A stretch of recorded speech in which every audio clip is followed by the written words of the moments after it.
On the edge of the old forest stood the forgotten Moonlight Wharf Hotel. It had once been a place where travelers came to rest from the road. But one day, something happened and the hotel was deserted. Now it was just a grim reminder of the past. However, the light in one of the windows burned every night, as if someone still lived there. The locals tried to avoid the place. They whispered that the hotel was cursed. But a couple of travelers, Stella and Johnny, happened to stumble upon the old structure. It was getting dark and there was no other hiding place in sight. The beginning. "Look, there's a light on," said Stella, pointing to the top floor. "Maybe someone lives here. Maybe some wanderers like us." "Let's go and ask," said Johnny. The door of the hotel creaked under their hands. There was a strange silence inside. There was dust on the front desk and old keys scattered on the shelves. There was no one around. "Why don't we find a room?" Johnny suggested. "And pay who?"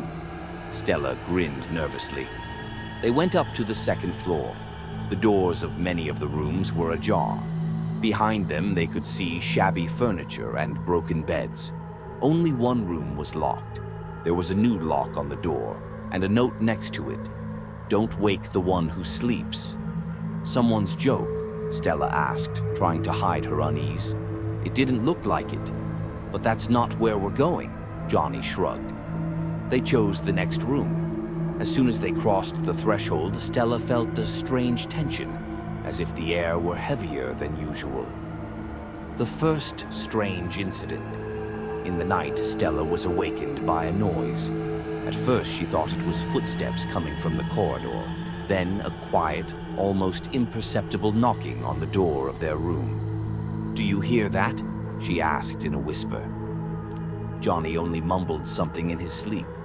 With a pluck of courage, Stella went to the door and opened it. The corridor was empty, but there was a strange humming sound coming from somewhere below. She decided to go back, but noticed an envelope on the floor.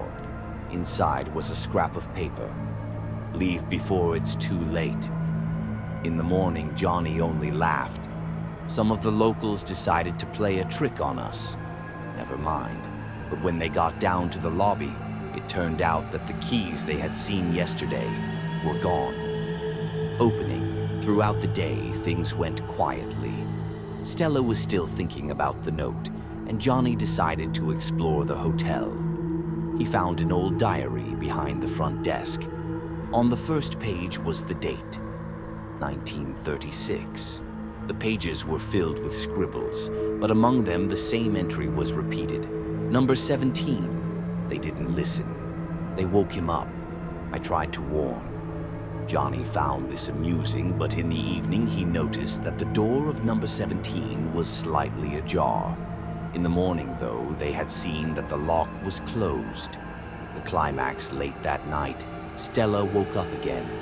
This time she heard a voice, a quiet, whispering one, as if someone was talking right under the door. "What do you want?" she whispered, but there was no answer.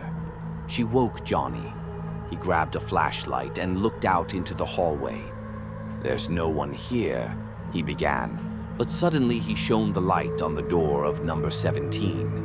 There were deep scratches on it, as if someone had tried to break out from inside. There were scraps of paper underfoot. Johnny picked one up. "You woke him up." "It's late." The door suddenly swung open and an icy wind blew out of it. Stella screamed as a figure flashed in the darkness of the hallway, tall, curvy, with long arms. Her face was impossible to see, only bottomless black eyes. The pair rushed down the stairs, but the lights suddenly went out. A loud whisper shrouded everything around them. "We shouldn't have come in here," Stella shouted, sobbing. The denouement. They managed to run out of the hotel, but at the last moment, Stella turned around. In the window of room 17, she saw the figure again, looking straight at her. They went back to town and told the police everything.